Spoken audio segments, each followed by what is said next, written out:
হরে কৃষ্ণ, রাধে রাধে। মৌমিতা পরিবারে আপনাদেরকে জানাই অনেক অনেক শুভেচ্ছা ও অভিনন্দন।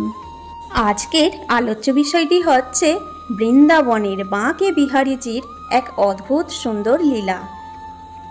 আপনারা প্রথম থেকে শেষ পর্যন্ত শ্রবণ করুন, আপনাদের কিন্তু এই লীলা কাহিনীটি অনেক অনেক ভালো লাগবে। রাধে রাধে। বাঁকে বিহারীজি ভক্তদের সঙ্গে কিছু না কিছু লীলা সর্বদা করতেই থাকেন। তিনি ভক্তদের খুবই ভালোবাসেন।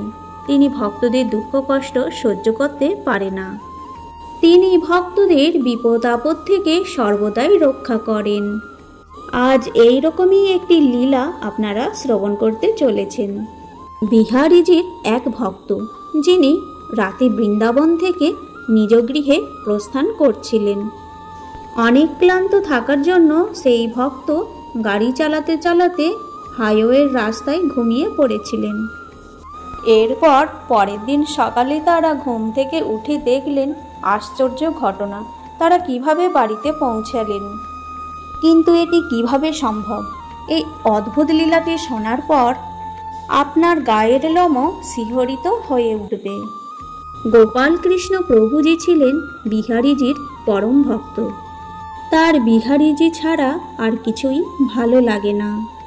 তাই তার সমস্ত কাজ সম্পূর্ণ করে বিহারীজিকে মাসে 2-3 দিনের জন্য হলেও দর্শন করতে বৃন্দাবনে চলে আসেন।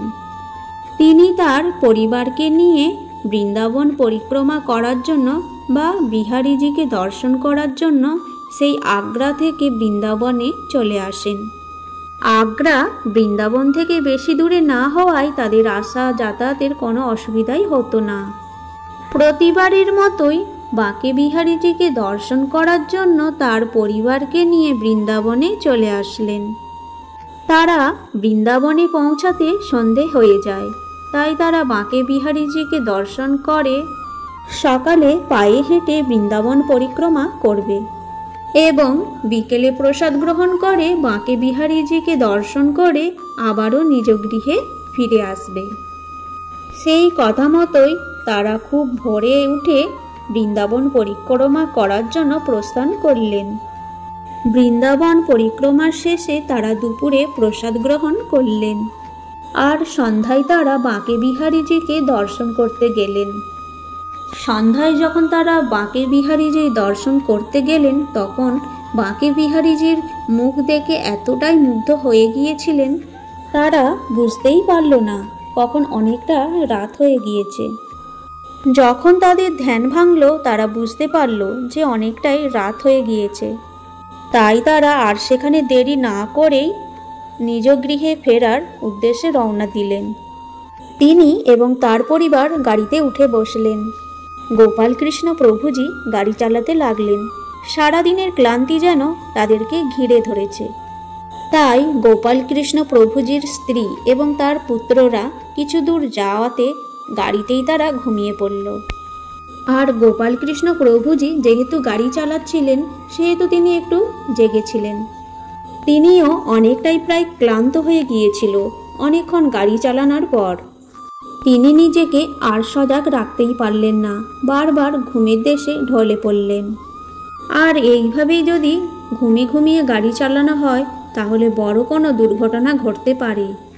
তাই তিনি ঘুম থেকে ভয়ে বারবার জেগে উঠছিল আর তার ঘুম চোখে গাড়ি চালাতে খুবই সমস্যা হচ্ছিল।